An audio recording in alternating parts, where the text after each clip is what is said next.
Kaboom!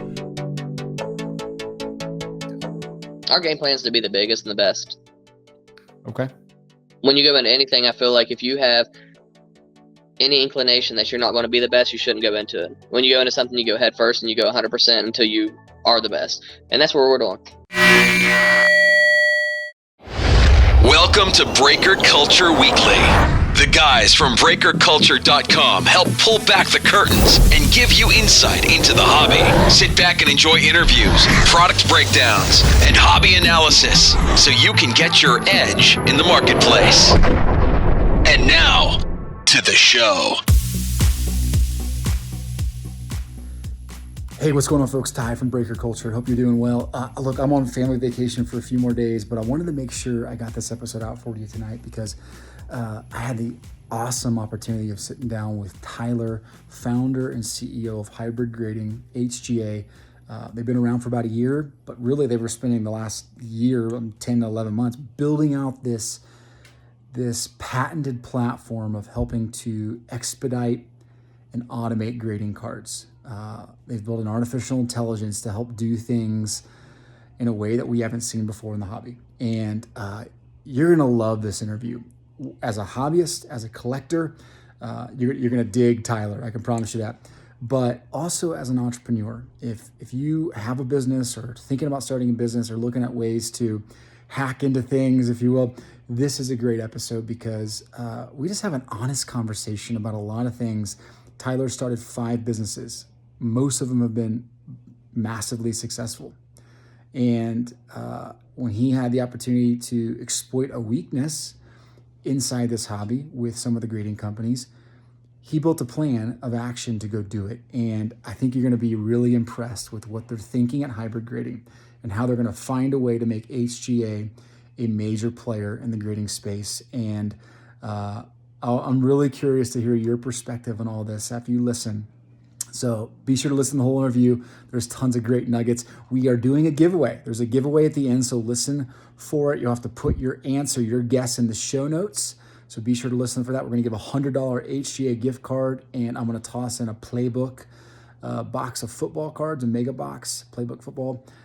So we'll ship those off. This is coming out on Saturday, February 6th. So we'll do by Wednesday, which is that February 10th at 9 p.m. Central. Whoever has the guesses correctly will randomize and give that $100 gift card in HGA and also a box of playbook out to the winner. All right. Thanks for bearing with me the next week as I work through family vacation, but more importantly, enjoy this great conversation with Tyler at Hybrid Grading. See ya. Tyler, how you doing, man?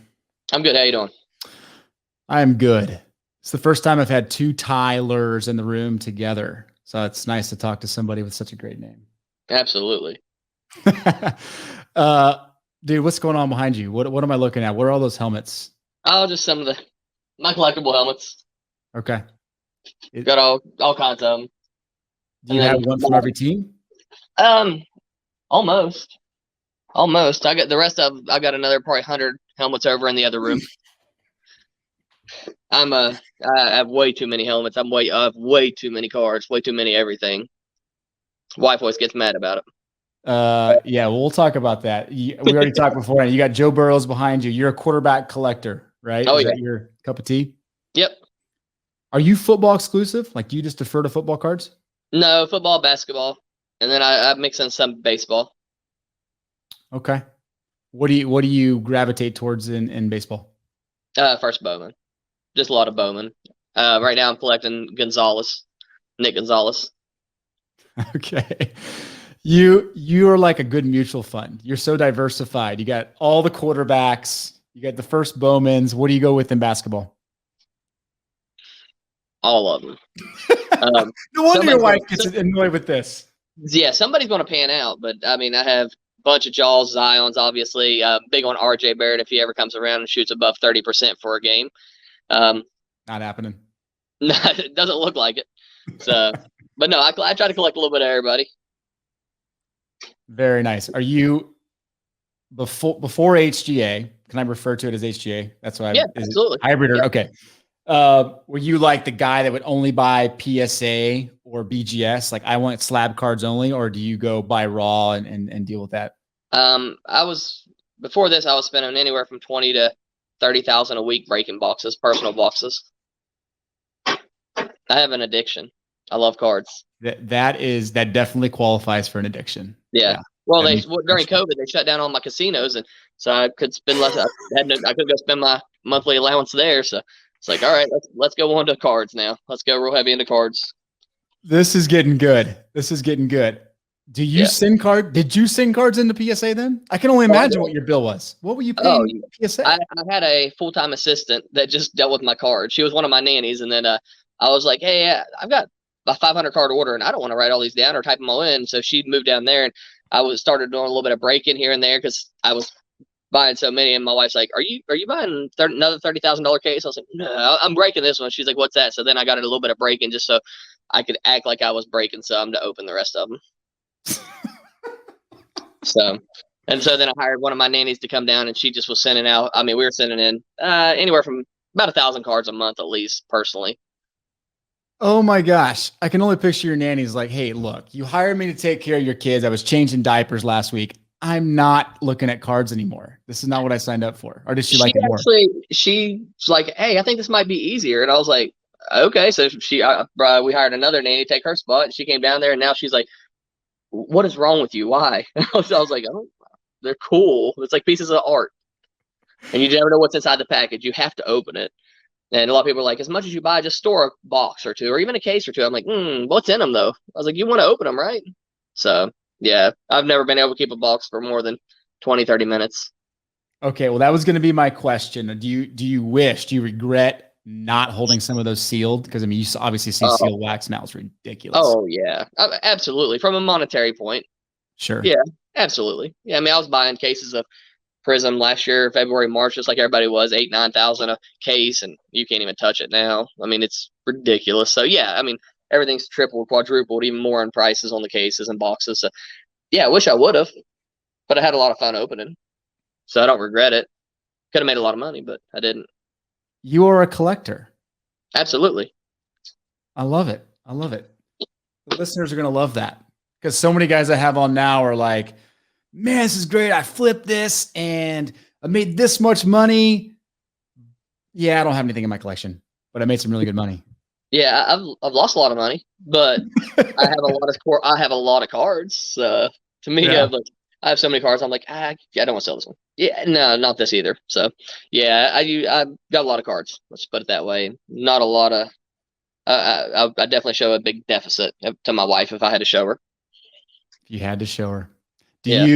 We had this conversation on the live show 3 or 4 months ago. At what point, like what threshold do you have where you're like, I should probably tell my wife about this purchase?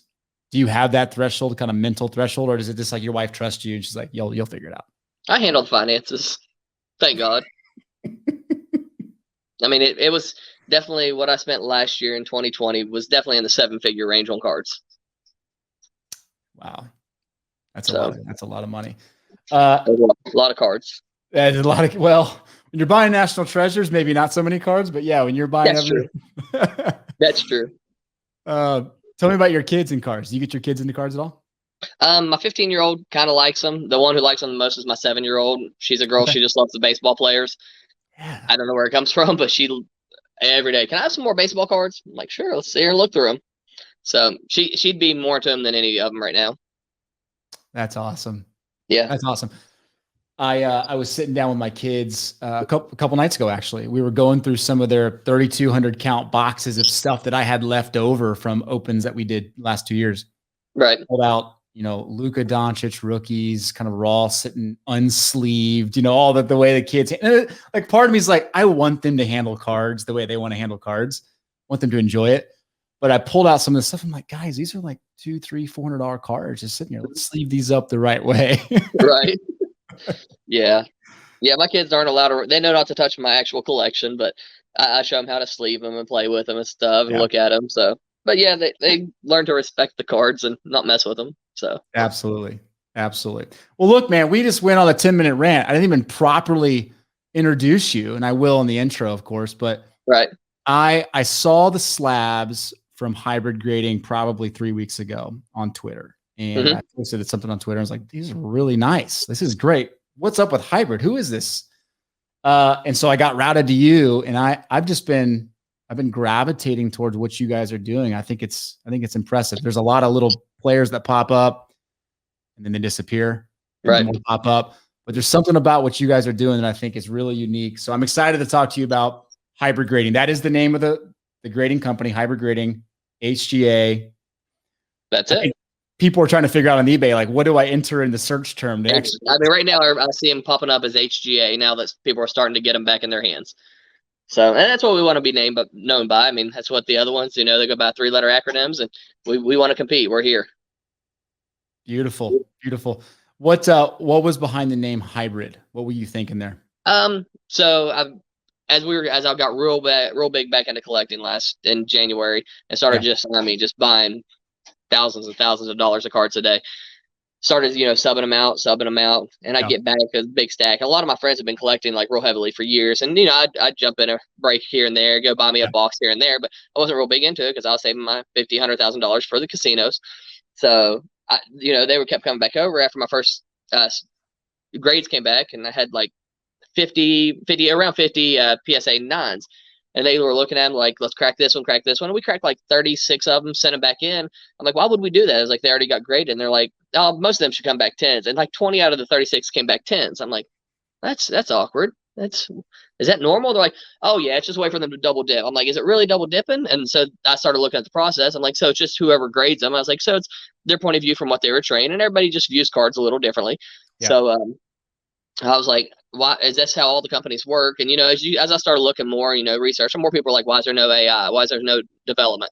I'm an entrepreneur, own other businesses, and so I was like, let's see if we can come up with this. So we spent almost a year now developing our AI program. There was 8 people working on it for the past year. It's been pretty costly, but it's worth it. So the hybrid comes from, we scan it, we grade it, we analyze it, the software grades it, but we still have 2 quality assurance behind it just to double check, that it's still, that we're not being too harsh with the grades, and that it's not being too lenient with the grades. We're setting all the parameters and everything, but it's still a new technology. So we'll always, just have quality assurance, just like any manufacturing company does. So that's our manufacturing step, and we'll just double check behind it. So hybrid just means that we're going to be using humans and computer eyes to grade the cards. Try to get a more consistent grade across the field. Interesting. I want to dig into that because I'm really curious. I have some questions. I come from the tech background, so I'm really curious about some stuff you're doing. But when you looked at the grading market, like, what was the true pain that you felt like people were feeling that you could change? Was it just the backlog? I mean, what did you really think you could solve?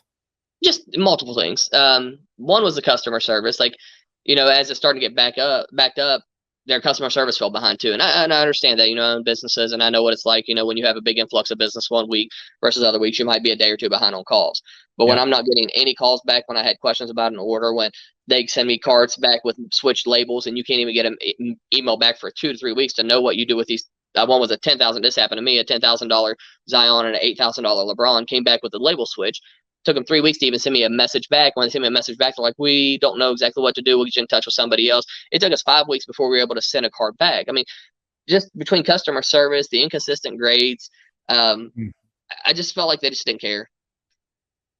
So, and I felt like I, as a entrepreneur, somebody who tries to provide the best service at all my businesses, I was like, man, I could do this better. I don't want to reinvent the wheel, but somebody has to be able to do this better. And, so I started, talking to people and, just seeing what would make a better company. And, we've really listened. I mean, even since we've opened, people have said, hey, can you offer this? Can you offer that? Can you do this? I'm always going to stand behind our company and try to make it the best company possible. Interesting. Yeah, no, I think that is a definite pain point. Every day I feel like I see something either from Beckett or PSA where there's just missing the mark on customer service, period. Yeah. Doesn't matter how good the response is if it's a month later.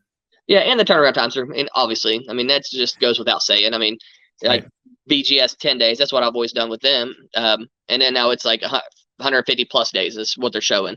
And I have a 10-day order out at PSA. I think we just looked yesterday to check on it's 5.5 months already for a 10-day through PSA. And I'm just like, I mean, we have right now. I personally have 1,800 cards, I think, at PSA. So, I mean, I've got tons of cards still sitting out there, and it just gets old. Like, a lot of not me, but to a point, I guess I'm an investor because I'll flip the cards that I don't want. I'll flip some of the running backs, wide receivers, people that I'm not collecting. But when you're an investor and you're trying to move cards, if you've got to get them graded and get them back, I mean, you're missing a whole season, no matter what sport it is. I mean, most sports are 5 months long. By the time you're waiting 5 months on a 10-day, you've missed the whole season. Yeah. So, I mean, to me, they're affecting a lot of people negatively. I mean, between just the stress, the money, the costs keep going up, the timelines keep getting longer. I mean, if coming from an investor standpoint, I mean, they're really just messing with the market. Do you believe that? Like, you truly believe that? Yep, absolutely. You mean in the sense that they know that if they rush through this, that it'll totally shatter supply and demand, or possibly? I mean, for the point of, like, if I have Keldon Johnson's and he started playing good at the beginning of the year, I need him back. If I try to send it in as an investor, if I had held on to him thinking, hey, he might blow up, I'll wait to get him graded. Now, if I'm trying to get him graded, I'm going to miss the mark on it. By the time they come back at 5 months, we're going to be in the playoffs. Spurs don't look like I mean, who knows if they're going to even be in the playoffs. So I don't know if they're doing it on purpose. I wouldn't accuse them of anything like that. I just think that as an investor trying to invest, you're missing the mark. You're missing the boat on half of the rookies that you could turn and make a profit on.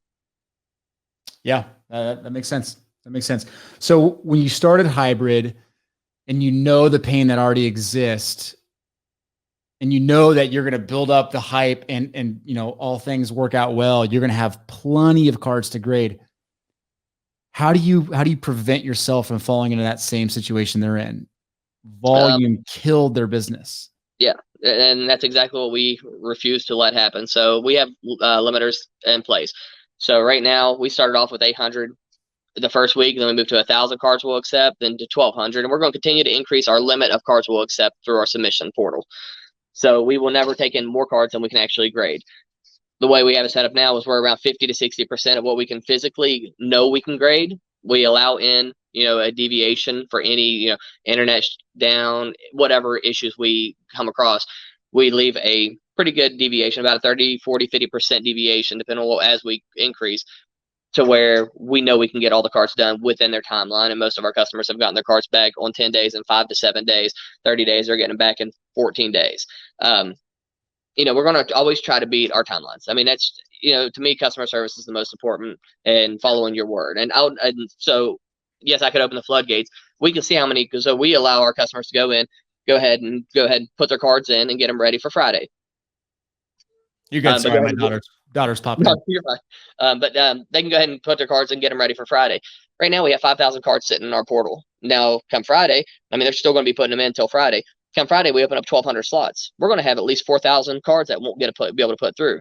Are we missing out on a lot of income? Absolutely. But I'd rather miss out on income than take in cards and get behind and be the exact same thing that I'm competing against. Interesting. Yeah. First off, you exceeding the time guarantee. It's a mind blown. Like that doesn't, I don't even comprehend that in the grading space. So that's incredible. Yeah. I mean, look, I've been trying to submit cards all week to you guys because I wanted to go through the process before our conversation, and you've capped out already, right? I can't get any in until I think Friday at 9 or something like that. Friday at 9 p.m. Yeah. Last week we had 1,000 spots and it sold out by 10:40, I think. Which is cool. Awesome. Obviously the market's telling you that's something they want. So right now you're capping out at how many cards a week? This week we're moving up each week. So we're at 12. We'll move to 1,200 this week. Awesome. And when you're looking at, obviously you run businesses, it sounds like you have quite a few, and you're an efficiency guy.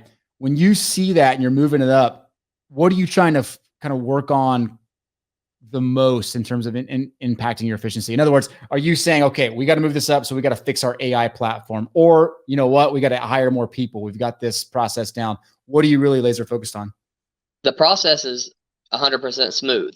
The only thing we're missing is employees. We just put up a big post that we're willing to pay relocation fees for the right employees to move from anywhere in the country. We just want people who are dedicated to sport cards. I mean, since we pretty much taken the human element mostly out of it, we don't really need your 20-year graders. We have a couple on staff already that we've all sat down and wrote all the algorithms and everything off of all the scans that we've done of PSA 10s, PSA 9s, BGS 10s, BGS 9.5s. We scanned them thousands of times to create our algorithms. So we don't need a lot of like graders. We need people who are passionate about sports cards and passionate about becoming the best and providing the best customer service. So that's the process is here. All we know, we've got it broken down to each station how many cards they can process per day. And so as we're growing, we just have to continue to hire, train, and get them in ready. How many can one person process? What's the number? Depends on which station you're talking about. We have 9 stations. So the card actually goes through 9 separate stations. Incredible. Okay. So, I mean, our slowest station is the scanning. At best, a person can go through, we can go through 150 per scanner per day. Takes over 3 minutes to do an actual full-fledged 4800 DPI scan on it to where the software can actually do its job. So that's our slowest station, about 150 cards per day. Got it. Okay. You're getting in a card, you're scanning it, AI kicks in and starts the process of figuring out what that card should be graded at. Yeah. And that process, you know, just that process alone, I mean, just the scan takes 3 minutes. The actual grade, the analyzing and everything is another few minutes. So, I mean, what we do is we actually run multiple scanners, multiple grading computers at one time. So in order to up all we have to do is just continue to bring in more people, bring in more computers and more of our scanners that are custom built. So incredible. So you've built the AI platform literally from the ground up. This is patented technology that you guys have. Yes. Now the people who built it, they have backgrounds in image processing. They all came from different image fields. So they've combined a lot of the back knowledge of different softwares and stuff that either they've worked on, they're familiar with, that they've researched to pull everything out of the way that they've scanned other objects to do measurements and stuff. We've actually had, as we've developed this, a couple of them have contacts through the health field, the medical field, and there's a big need for something like this in the medical field. So it's something we could even take this technology and, you know, lease it over into the medical field as well, just because it's so precise in the measurements and everything that it gives. That's incredible. What would you say was the hardest thing to kind of figure out with your algorithm? I would assume surface is probably pretty hard, but what did you have to keep tweaking to really get it right? This is the biggest issue we keep getting. People want more information on the AI, and because it's proprietary to us, and I'm waiting for my developers to to shoot the video and to do the explanation without me saying too much. The surface isn't. It was the hardest of the 4 subgrades, but in order to even get to there, we had to actually be able to get 100% crystal clear scan of the card. When you do any types of scans, you have what's shadows. The shadows, if you try to do image detection on it, it's going to pick up the shadows, and the shadows are not straight. So it took weeks and weeks and weeks of different types of manipulations to actually remove the shadows.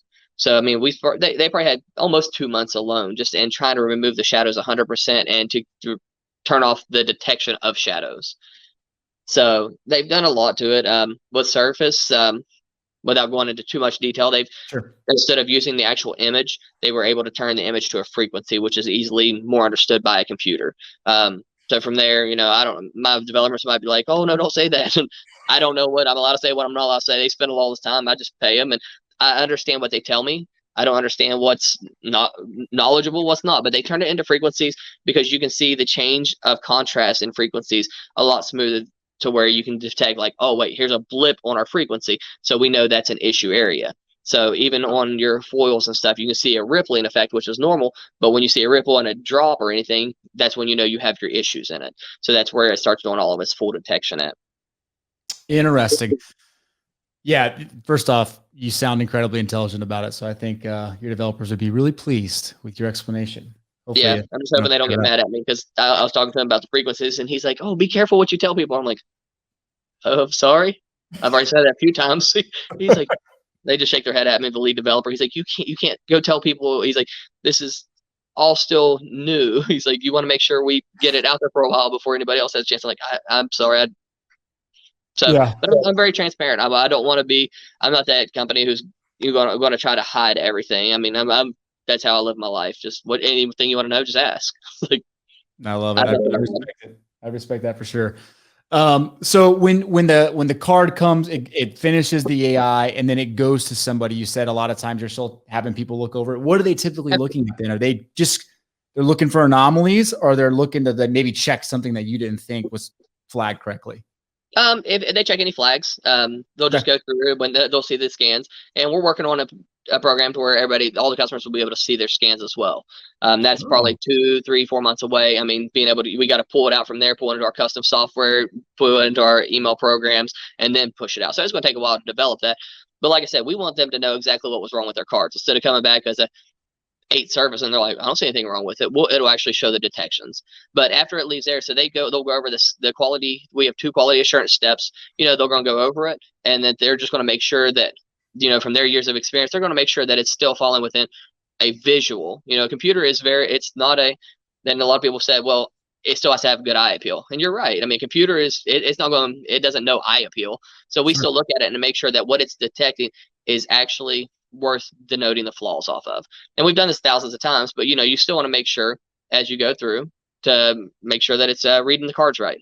So we have 2 quality assurance steps just to double check that it's accurate in its grading, and the point of that the eye appeal is not visually affected more or less than what the computer's saying. Got it. Okay. Yeah, that kind of makes sense. Yeah. I'm assuming your algorithms are so tight now where you could probably take, and maybe you've done this, where you take some PSA 9s and you run them through the system to see if it would grade to the PSA 9 or a PSA 10. What do you think it says about the current grading schema and results right now from BGS and PSA now that you have your system set up? Incredibly, it's just inconsistent. I mean, we've taken PSA 10s, we've scanned PSA 9s that score way better with us than some of the PSA 10s. BGS, I mean, they're a little closer, but you're going to see we see a lot of inconsistencies with their stuff. We see sometimes that they're marking off for, minuscule marks that we don't feel should be. So we try to, when we went through, we got a big variation of scans from each grade level. They try to set a baseline. We do it. Keep talking. I'm good. Okay, it says battery exhausted on my side. I was confused. That's me. I was like, you're tired. But no, we went through. We're not trying to tighten up the grading. I mean, we can make it as tight as we wanted to. Make sure you have 50-50 centering and everything. But we had to go off of the industry standards. Or if we come in and it's hard to get a 9 with us, nobody's going to want an 8.5 or an 8 on all their cards. Yeah, that makes sense. Yeah, it's funny. I'd never seen it before. Battery exhausted. Yeah, I just thought you got tired on me. I'm a robot. I didn't tell you. I'm actually a bot. Yeah.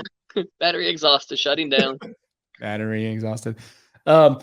Fascinating. No, that is interesting. I think everyone would assume that there's a lot of inconsistencies, but now that you actually have artificial intelligence really validating this point, I think it's really interesting. Really interesting. Yeah. So talk to me then about your decision on subgrades. I get it. There's only 4 really important ways that people care about their card being graded. You're sticking with the same 4 subgrades, right? Right. And are you on a half-point scale? We are on a half-point scale. Okay. I prefer the BGS model when I was setting it up. I prefer it from a collector standpoint, so you know exactly what you're getting. Like I said, from our scans, BGS is a lot more consistent than PSA scale from what we're seeing. I like it so that way you can truly tell. I mean, if your card is being graded or not. I mean, to go through and actually have to give a grade for each thing, that at least BGS is looking at the card longer than putting a 10 on it or 9 on it. You really don't know how much work goes into it. You've seen, the videos and the promo videos that they've done and shown how it's graded. Right. But since you're not seeing the subgrades, you don't know how well they're inspecting everything. And I feel like that's what happens sometimes. I think you have some graders that are like, hey, as long as the edges and corners are sharp, we're good to go. And then the centering, I mean, we've seen some up like 69-31, still had 10s on them. I'm like, that's pretty far off. Okay. So, and I think, it's just, at least with BGS, like I said, they're at least analyzing each small part as they're going. Right. Are you doing then something similar to BGS with black labels and kind of like the perfect card? Tell people about your card, instead of being called a black label, is just flawless. We have a new special label. We had our actual first drop of it today from our designers. We looked at it. There's some small tweaks we're making. Hopefully to have that out tomorrow or the next day, we'll have an example of it out. Gotcha. And I'm assuming that would be 4 10s? It is. Yep. We have pristine 10s, which is 3 10s, 1 9.5. I mean, real similar to the BGS scale. Okay. Interesting. Okay. So when you were looking at, I haven't seen a slab in person, so a little bit of this is just me kind of looking at pictures of it, and I can't wait to get one in my own hands here. What kind of went into your thought process of developing the perfect slab? What is it you didn't like about current slabs, and really what were you hoping to accomplish with your slab? When it came to slabs, I mean that was actually that was a lot more in depth than I think most people understand. Like if you want a true good solid slab, you can buy some off the internet and buy, off eBay, but you're going to see the ejector pinholes. You're going to see fill lines. You're going to see a lot of runs in them. They're not actually solid cases. They're made overseas for probably 5-10 cents a piece. Not good quality cases. So we went to an actual injection molding company and been working with one. It took us 3 to 4 months to actually get the design laid out and patented. They're completely stackable, interlocking. They interlock so well sometimes that they're hard to get apart. They almost like vacuum seal just the ridges that are on the back, and a lot of people, can attest to this now that they're getting it back in their hands. But they will just snap straight together. I mean, we've stacked them over 100 high here in the building, just to see how well they stack, and they stack very well. The only things there's not a lot I don't really like about BGS or PSA's case. The PSA case feels a cheaper made than BGS. Yep. BGS is a little thicker and bulkier, but I almost feel like it was made in the 80s and it's just not been really updated. It's a lot heavier material. So there's a big discrepancy between them. So we try to go right in between, split the difference. It's still a lightweight, but it's a lot more durable than the PSA. It's not flimsy. I mean, you can't bend and break it. We've did all kinds of tests when they were built, trying to put hammer presses, arbor presses, everything through it. And just, testing the durability of ours versus all of them. Ours is a lot stronger than both. We mess with them, blocking cards in there, welding them, and then trying to break them out. It's horrendous. I mean, if anybody ever tries to crack one of our cards, good luck. I mean, it's a mess. I'm like, it's. So you're not re-slabbing an HGA card. That's what you're saying. Good luck. I mean, it took us over 100. I mean, we tried about everything. I mean, we had some special tools and stuff to actually cut them, but I mean, we just tried to, use a lot of the ways that people show you online how to break them, and we tried about every single one. You can't break ours like any way like that, which is wild. But no, it took us 4 months of development to get our cases. They're just we took away, like PSA has the that weird bubble material or whatever. It's kind of hard to see through it. Not real transparent. We went 100% clear all around the whole case, and we made it symmetrical. So across the bottom versus across the top, it's the exact same spacing all the way around. PSA has a little more gap at the bottom than it does at the top. It just kind of throws off the balance, we thought. That's about it. I mean, height wise, I think we're just over a 1/10 inch taller than either one of them, and about 0.08 of an inch wider. So it's not even much. The size difference is minuscule between the 3 cases. Got it. So you won't necessarily need a new grading card sleeve people are buying. It'll slip right in one. Nope. Slides right in the ones that you can pre-buy for PSA. Fits right in your graded card holding boxes. Right in if you've got the briefcases, fits right in there as well. Beautiful. I'm putting the CEO in the spot, but do you have any cases, slabs right in your office there? I got some on the back. Hold on 1 second. All right. Just went to the back. This order just got finished. You can. There you go. Oh, beautiful. Okay, we'll talk about the colors here in a second. So that is, it looks bigger because the label's smaller. Was that what I'm picking up? Let me see. There's a little more spacing around the side. I have a PSA one here somewhere. Do I have a PSA one? So here's a BGS case. There you go. You can see they are not a whole. Wait, there we go. So yeah, not far off at all. Everything's backwards on the thing, and then there we go. So you can see it. They're almost the same size. There's not a whole big difference between them. Yeah, and then what about the side view? Let's see how thick they are comparably. The BGS is just the BGS is just a hair thicker than us. We're in the middle thickness wise. Okay. I have a PSA one here somewhere. I know I do. I just set it down. Anyway, yeah. That's I know where the PSA one was, but yeah. No, that's helpful. So talk to me a little about the label itself. I know you can grade it when you're grading, you're going to say, hey, I want team colors. I want card colors are neutral. I think those are the three, right? Yep. Yeah, we got a neutral, and we're getting ready to update that, a neutral white or a neutral black. So that way you can kind of pick. So if you wanted just a real basic label, we got a white one and a black one, and then you can do card match or you can do team color match. I don't have a card match, but like for any variation, I mean, this is just another team match. This is Kobe White. That's But sweet. if it was like a variation, I've got all kinds of cards around here. That was a red variation, or for the Packers. If you wanted to be red, then we could do the card match with the red. Oh, gotcha. Okay. I don't know. We're gonna do it. So then what are you doing then for your flawless and pristine? Are you doing anything special on the slab or the label? Not on the pristine, we're not, but on the flawless we are. And like I said, our designers just got us our first prototype back today, and we were pretty pleased with it. There was a couple small little changes we wanted to make to it. Hopefully we'll be ready to show that off tomorrow or the next day. Everything that I push, I'm like, we should have it ready today. And it's always 1 or 2 days after I say, I'm like, I'm ready to get this done. I'm putting in 16, 18 hours a day, and I'm all over this. I'm very passionate about it. Spoken like a true entrepreneur. I need Absolutely. this. I need this now. Exactly. Incredible. So when you were thinking about the labels, was your idea like, look, this is boring, this is outdated, we got younger generation coming in, they probably care more about the aesthetics? What was kind of your mindset with the label itself?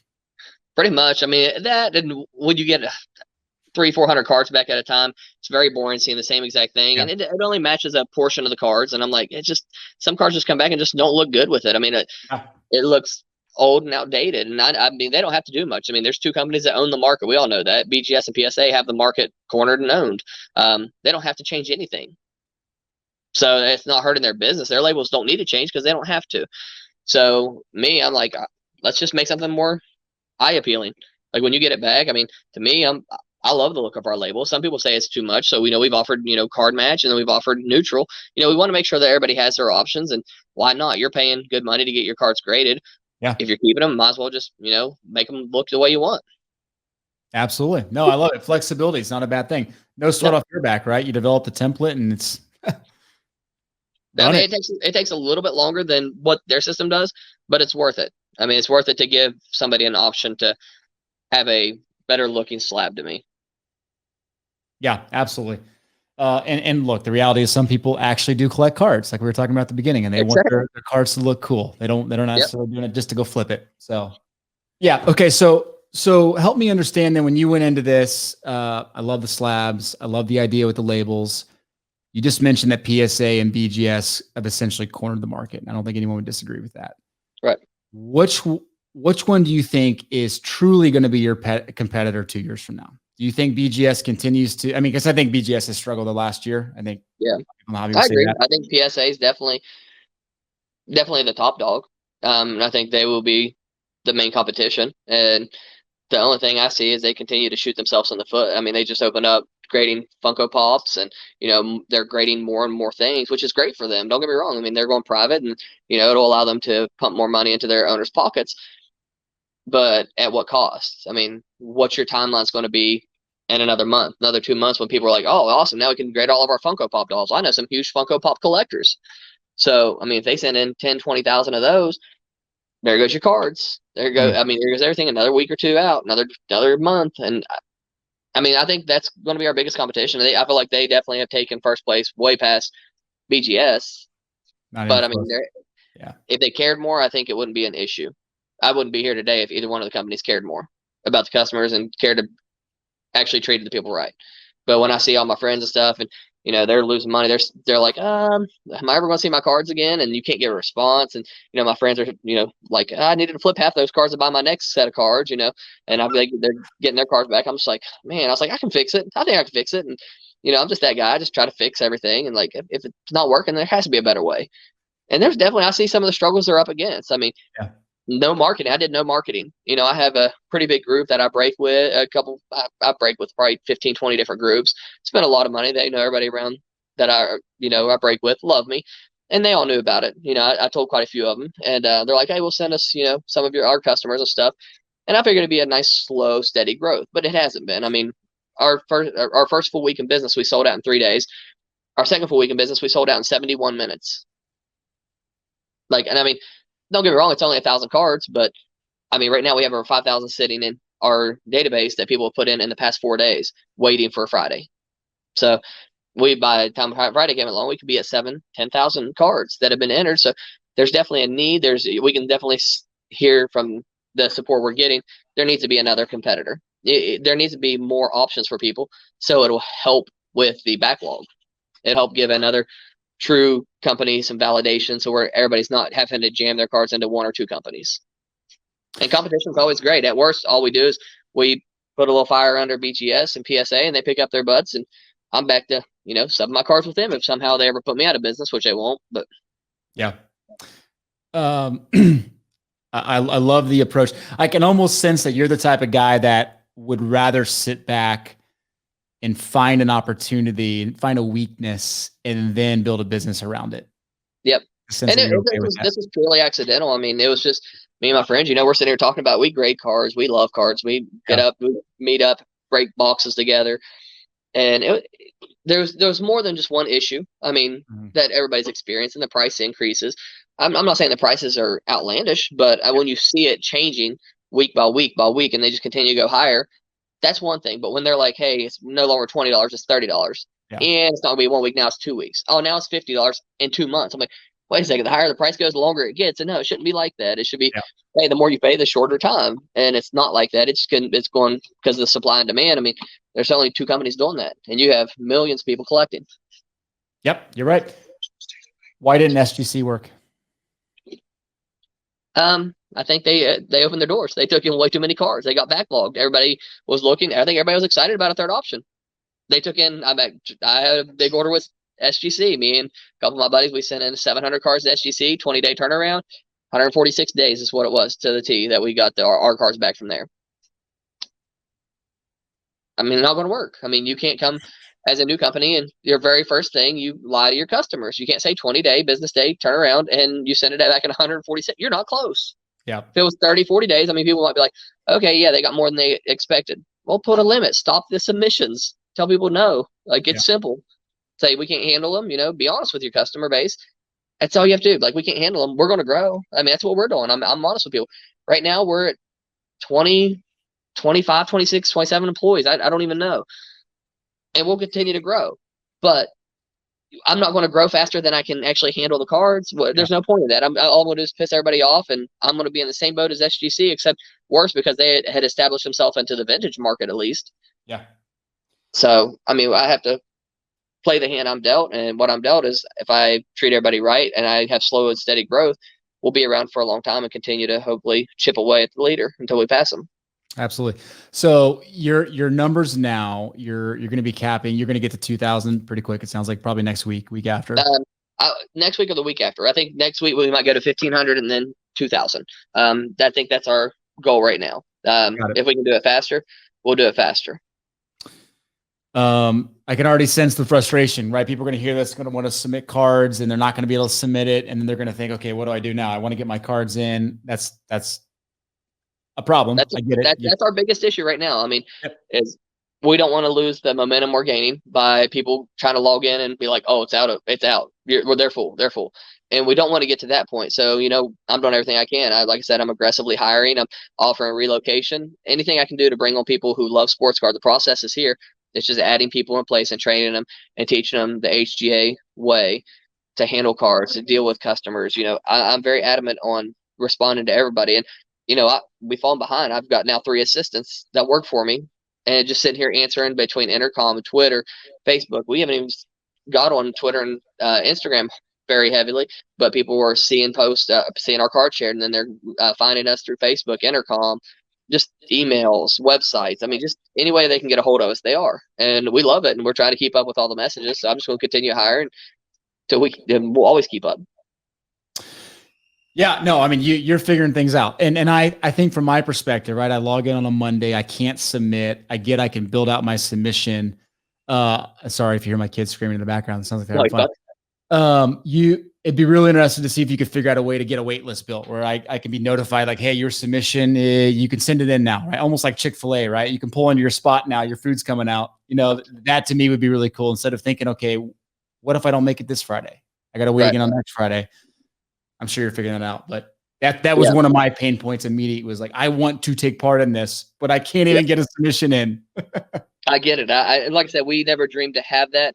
I really honestly thought, hey, if we can, jump up 200 to 500 cards a week as we grow, we'll stay ahead of the curve. That didn't happen. The curve hit us way faster than we expected. Yeah. Way Great faster. problem. I mean, it is, but I feel bad now because my goal is to, be able to offer as many submissions. I mean, we want our cards out there. We want everybody to put them in their hands because seeing pictures of something versus having them in your hands and comparing them is two different things. So For sure. we don't want them in as many hands as possible. We're going to open up memberships, and we're looking at different ways of like making sure like when we open up our memberships in the next couple of weeks, we'll have guaranteed. Each member will be able to have guaranteed so many slots available to them. So that way they don't have to be worried about like, oh great, I'm going to miss it or something. So we're looking at all kinds of different ways. We have lots of logistics people on our staff that are trying to figure out a better way to allow the majority of people to get at least some submissions through us. That makes sense. That was going to be my suggestion. Cap some people. Cap me. Let me send in 10, something like that. But it sounds like I'll just be a member, which I will be. Awesome. I love it. I love it. I love it. I love it. Okay, so let's talk a little bit about your vision ultimately for hybrid grading. Where do you see this a year from now? I mean, you're an entrepreneur. You've been through multiple businesses. You own some now. You probably sold some off. What is your goal a year from now? Maybe your goal from 3 years from now. What is the game plan from your perspective? Our game plan is to be the biggest and the best. Okay. When you go into anything, I feel like if you have any inclination that you're not going to be the best, you shouldn't go into it. When you go into something, you go head first and you go 100% until you are the best. And that's what we're doing. Around the clock, I have a great staff. I have some guys that are working 60, 80, 100 hours with me. My IT development team, they're putting in, I mean, it's 4 o'clock some mornings and we're still all up sitting here configuring problems, getting, more solutions, new features ready to go. I'll outwork anybody. These big dogs have gotten complacent. I haven't. We're hungry. We're going to eat. PSA, Nat Turner. Watch your there you go. But really, I mean, if I came into this with a goal, and my goal was to take care of people, and the more support we're getting, I love it. I'm like, okay, it's not just me. I mean, and I've seen it across the industry, but we see so many people like, hey, we're behind you. Whatever we can do, I've got a lot of big group subbers coming out, like showing me their PSA submissions, thousands of submissions a month. They're like, can we move to you? Or we want to support you 100%. And a lot of them came to me and said, never had a problem with PSA, been subbing there for 5, 7, 10 years, but we want to support you now. They're like, we love what you're doing. We love your ideology. We love the way you're going. And we like how you're trying to take care of people. So I really think that we've got a really good support system already started. We're 3 weeks in we came out of nowhere. We didn't know when we were going to be launching. I mean, I literally was like, all right, time to tell the world, let's go. And I didn't want to do any lead up because with all technology stuff, every time I'd be like, all right, let's have it done by November 30th. And they're like, okay, well, by the time November 30th came around, there was like, oh, we got another bug, another glitch, another this, another that. Hey, the system's not moving as fast as we'll need it to. This isn't working. So I was like, I'm not going to announce. I'm not going to start doing teasers because I don't want to be like, hey, we're going to be ready this date. And then by that time that comes up, not be ready. So I was waiting until we were ready. And then I was like, let's go 100% ahead. I can see why you don't sleep. Oh, yeah, I don't. It's got to be absolutely insane. It is. Let's shift away from the hobby for a minute. How do you manage yourself in terms of just living an efficient life? You have your hands in multiple businesses. What are the little tips and tricks for other people that run their own businesses for just managing your life? Spend 1 hour a week with a therapist. Let her help you. I go to therapy 1 hour a week just for her to help me like calm down and like refocus things. I mean, when you're an entrepreneurial mind and you want to be the best at everything, it doesn't matter what it is. You do everything 100%, 100 miles an hour. I'm not the best on giving life advice. I'm going to tell you, I just live as if I'm going to die today, and I just get as much done as I can. So how do you balance work and family? You have 5 kids, probably a beautiful family. How do you balance that? The quality time that I get with them most of the time is vacations when we take them to the beach and stuff. I see them in the evenings. This is definitely taken up way more time than I thought it would. And like I said, if I could go back to day one, I'm almost $2 million in deep, and this is to say I work 100 hours a week. That's on the low end. I mean, if I say I put in 100 hours a week, I put in 100 hours a week or more, and I've been doing that for months now.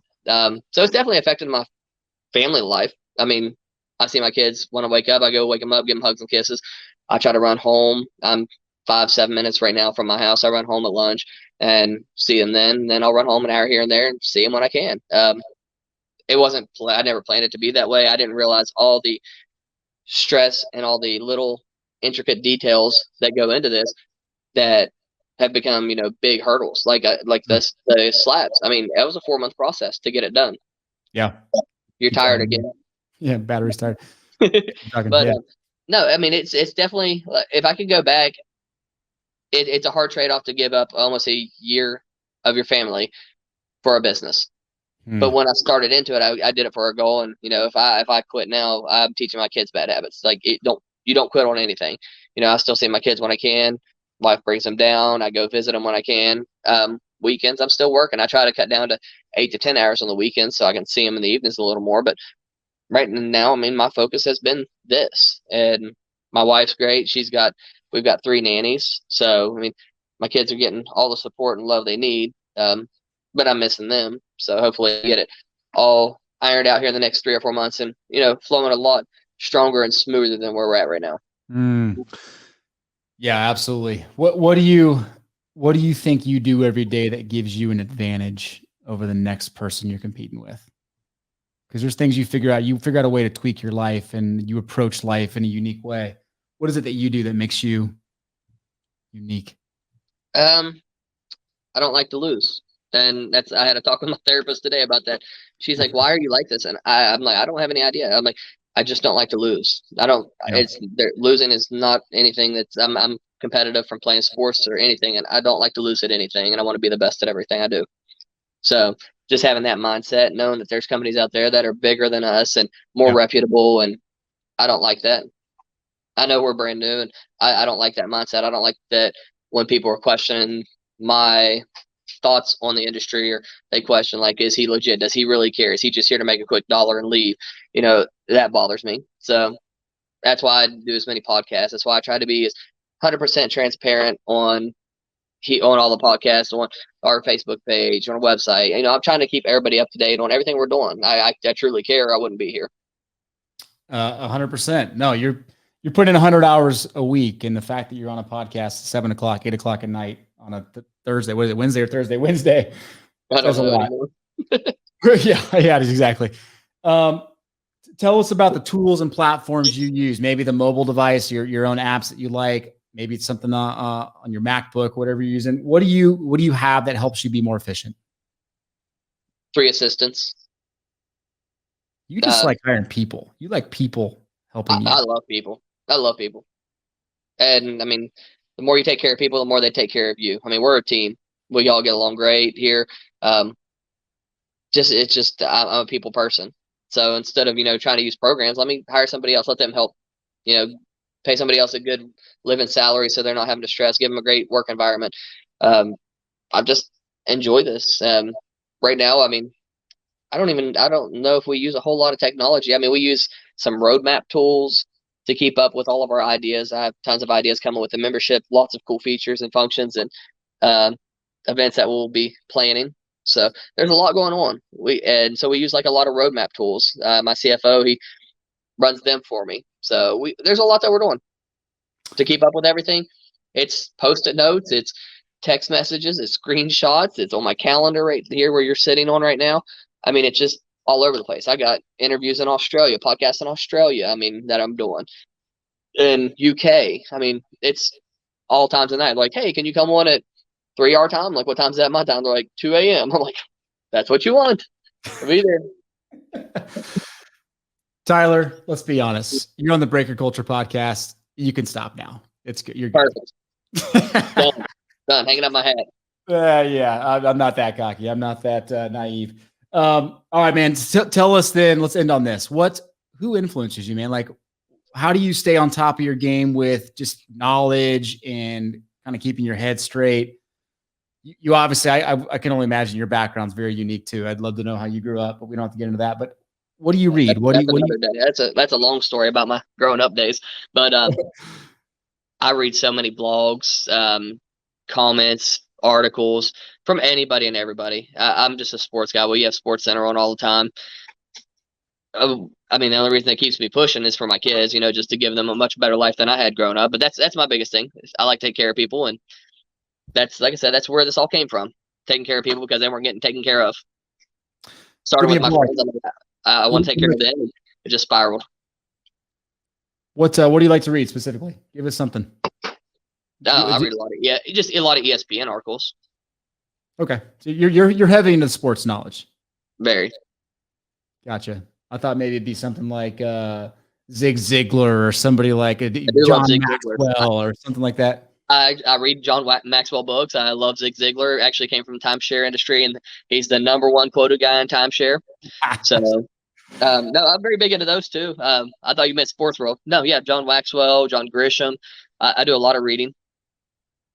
The fact that you can squeeze in reading is impressive enough. Oh, you just skip sleeping. So that's what we should be talking about. How in the world have you optimized your sleep? What kind of mattress do you have?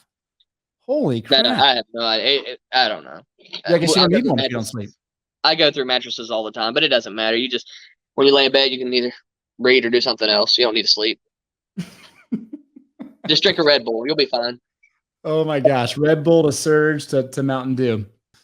All right. So we're going to do a giveaway here in a second, but I want to clarify something because I think this is kind of cool. You mentioned 1,800 cards of PSA. You have some at SGC, or you did. You probably have a bunch of BGS. Why the heck don't you just grade your own cards through hybrid? I'll never do that. Just because I want to make sure that nobody ever has to question the authenticity of our slabs or ever be able to accuse any of me or my employees of grading our own cards or trying to change or fudge grade. So I refuse and will never allow any of my employees to grade their cards with us. Sounds like it's a weird conflict of interest. It'd be like working at McDonald's, not be able to eat their food. But this is an industry where a lot of people have been, worried about getting scammed and stuff. And it's just a lot easier. Like, hey, you just can't grade with us. There's PSA and BGS. There's other companies out there. We'll be the best. And I mean, if you want to grade with us, you have to find a different job. But yeah. Wow. I first off, I truly respect that because I think in this day and age, with all the frustrations, the scams, everything else that we see, the dirtiness, that's an important clarification for people to know because you could easily take advantage of that system. Yep. Nice. So wait, what are you going to defer to then? If you want to grade your own cards, are you going to defer to PSA or are you just going to stick with raw? What are you going to do? Right now, they're all raw. My whole collection's raw. I want them graded, but I'm like, I can't. You can't do it. Can't pull the trigger. Well, hey, I got good news for you. If you send them in now, you're going to get them back in about 14 months from PSA. So hey, that'd be ready for the 2029 season, right? Exactly. Yep. You're in good hands. I think Burrow will be in the Hall of Fame by then. He's priced to be in the Hall of Fame already. Absolutely. My goodness. All right, so let's do a real quick giveaway. How about this? And obviously you can't say this now, but whoever can guess I'll put a date in the show notes. Whoever can guess the most graded basketball, baseball, and football player up to this point with HGA can guess all three of those. We'll get $100 gift card with you and a box from me. How about that? That'll work. I just got some Playbook football in, so I'll give away a Playbook mega box to whoever can get that right. All right. Deal. Put that in the show notes, guys. I'll put the details in the show notes too. Tyler, it has been awesome speaking with you. I want you to take care of your family, take care of yourself because we need you in this hobby, man. We need you. Absolutely. I appreciate you having me on. Yeah, it's been great. Looking forward to seeing more of HGA hybrid grading all over the marketplace. And hopefully I get my own submission this week. Hopefully. Make sure you're there at 9. You won't even pull a string from me. That's how honest you are. Gosh darn it. Nope. I love it. I want to do it the right way too. So good stuff, man. Right. Have yourself an awesome week. All right. Thanks. You too.